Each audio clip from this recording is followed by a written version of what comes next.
In a world where everyone and everything is so focused on looks and appearances, I think it's very easy for someone to just look at yourself and you're going like, am I ugly?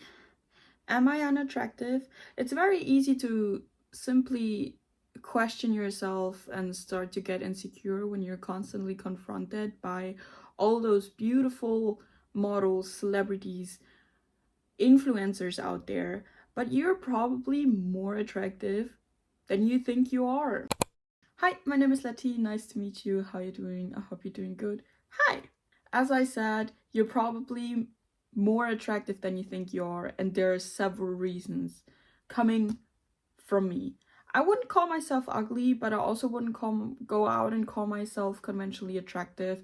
Like, I'm definitely not the kind of person you see in public and you're like, is she a model?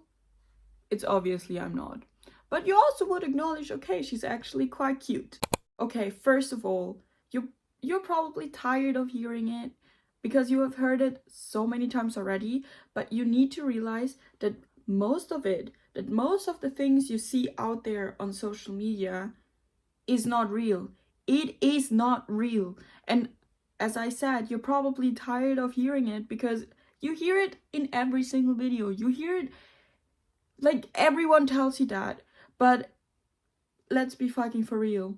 Subconsciously, you still compare yourself to the influencers you see out there, to the models and to the celebrities you see out there. Like, you may know it, but subconsciously you still do it. And you really, really need to wrap your entire head and you need to wrap your entire mind around the fact that it is not real. Seriously, all the influencers, all the models and celebrities you see out there, it's literally their job to look good.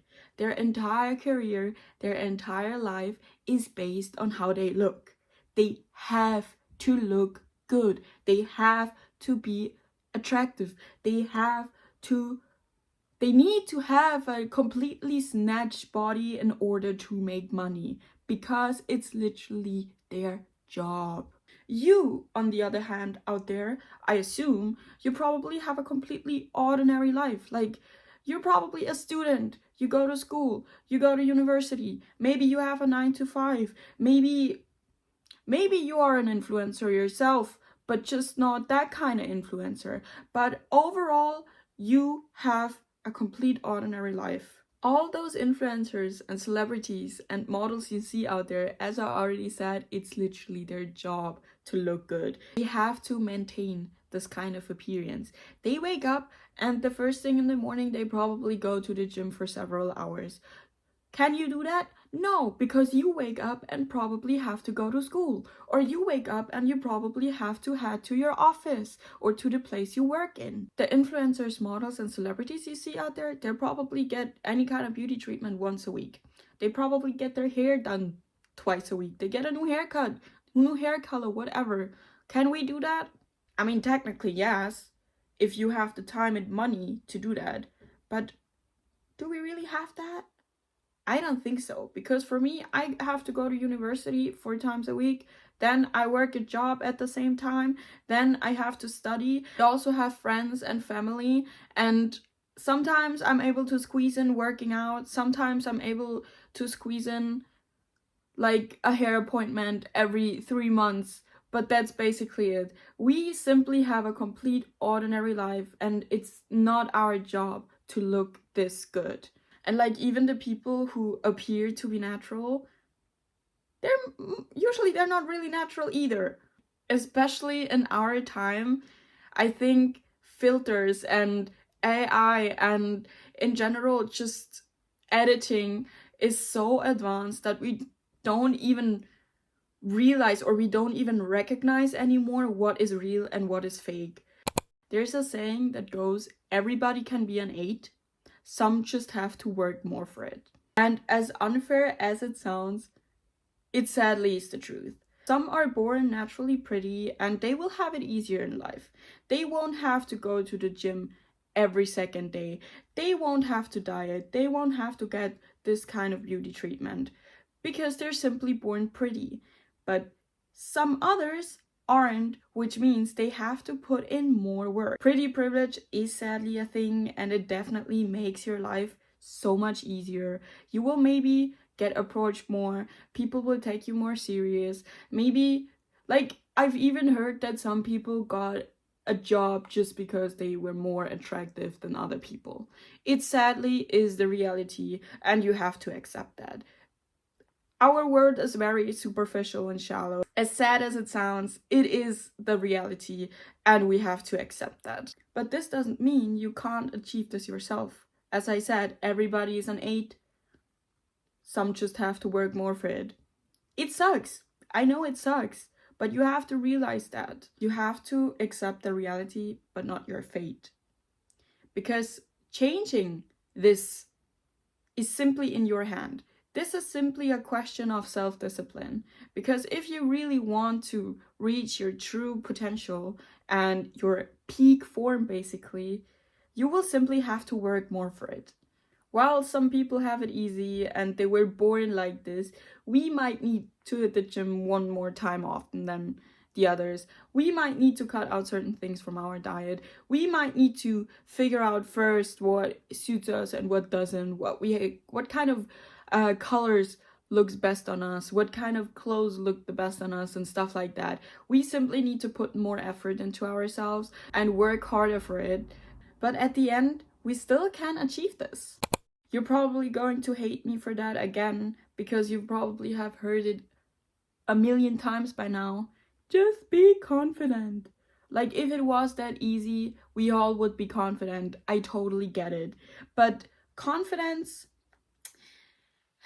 it's a progress, I would say. It's not a kind of state you're in or a feeling. For me, confidence is a progress. You can't be confident from one day to another. You can't be confident with just a snap.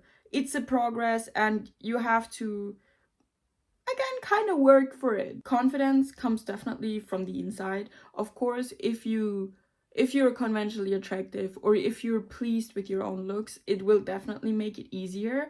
But it's more, how should I put it? Like, it's a mindset. Confidence is obviously a mindset, and you need to realize that your appearance reflects how you feel. If you feel shy, weird, awkward, if you're insecure, miserable, or just feel inferior and compare yourself to others, your outside, your appearance will reflect that. And in many, many different ways. For example, let's take the way someone sits. If someone sits hunched over and they make them really small and sit like that and avoid eye contact and everything, you will immediately know that this person, they feel weird, they feel uncomfortable, they feel like they don't belong here. You will immediately feel that and see that. But if you see someone who sits upright and shoulders back, a straight back, and just the way they talk, like, look at me, for example, the way I sit right now. I sit quite straight, and when I talk to you, I do a lot of hand gestures and I point that and that, and I talk loudly and boldly. Like, confidence is so much more than just a state. It's a progress. I don't really know how to put it, but I hope you understand what I mean by that. There's a term in economics which is self-fulfilling prophecy, and it basically means, let me explain it like that.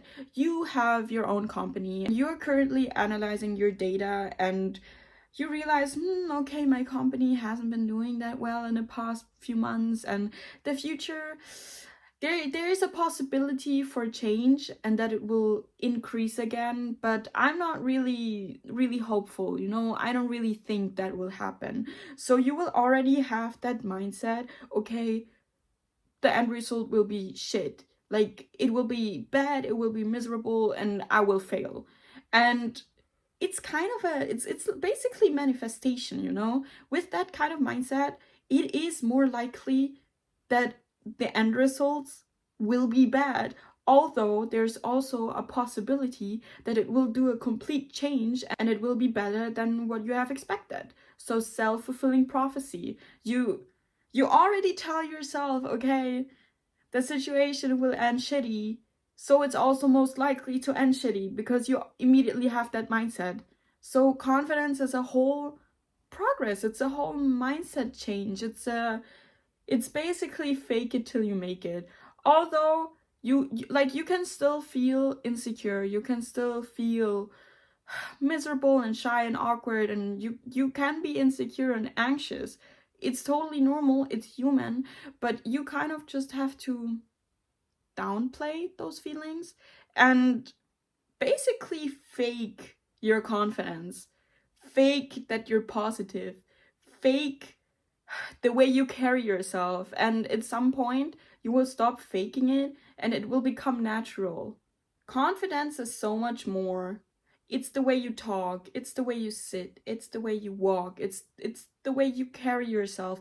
If you're at a function and you just stand in the back and look around and don't talk to anybody, it's like you don't really look approachable. So throw yourself out there, although it's uncomfortable. I get it, I've been there. I'm literally diagnosed with social anxiety, but you have to throw yourself out there, get yourself out of your comfort zone, be sociable, talk to people. Rejection therapy is also a big thing. I know it's scary to hear a no, but the worst thing that can happen is that you hear a no.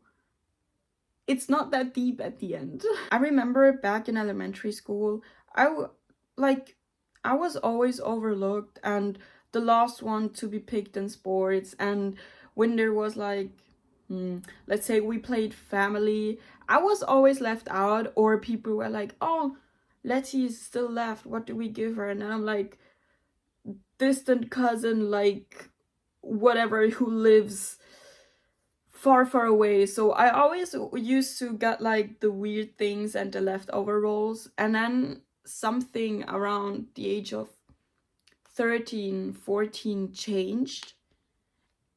And I got so tired of always being overlooked. And I was so tired of people never really paying attention to me. So I just forced myself basically to talk more, to be bold, to be loud, to take up space as well. Like I'm, as you can see, I'm physically a lot and also personality wise a lot. So I allowed myself to take up space, to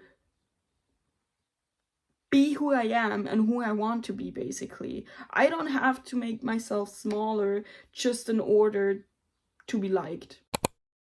And also, a smile can change so much more immediately. Like, for example, when I don't smile, I wouldn't say I have a resting bitch face, but I just look kind of bored and not very approachable, not nice. But when I smile, like also my eyes immediately brighten up. So people, it's way more captivating. So just a smile will change so much more immediately. Seriously, just a smile. Start with smiling. You probably have heard that also 100,000 times by now, but just smiling, that will immediately make so much change. I'm not sure if this video had any kind of structure, to be honest. Um, it probably depends on how I will cut it. I hope I will cut it right, or manage to kind of cut it right, let's say like that. But seriously, you're probably way more attractive than you think you are. I hope this video was somehow helpful, and I always get it that it's I know that it's kind of hard to wrap your head around that and to really, let's say, like, of course you know that on the surface, but deep down at the end, our own insecurities and our own fears take over. So a stupid little YouTube video will probably not immediately change how you feel about yourself. It's only something you can do for yourself. It's, as I said, it's a progress. You won't feel better about yourself immediately with just a snap. I wish it was that easy, but it's a whole progress. It's a whole mindset change, and you can be an 8 if you want to be an 8, but you will just have to work more for it and put work and effort into it. I also have to do that too. I'm not saying I'm an 8. I feel like I may be a solid 6.5, maybe a 7 if we're generous. But I haven't reached my potential yet. I'm working on it, and I'm excited to work on it because I don't know, it excites me a lot. I have a lot of fun doing like self-improvement and self-development and stuff like that. But everybody has to work for it unless you were obviously born natural pretty with this pretty privilege and if you're conventionally attractive. But I assume if you're conventionally attractive, you wouldn't be watching this video.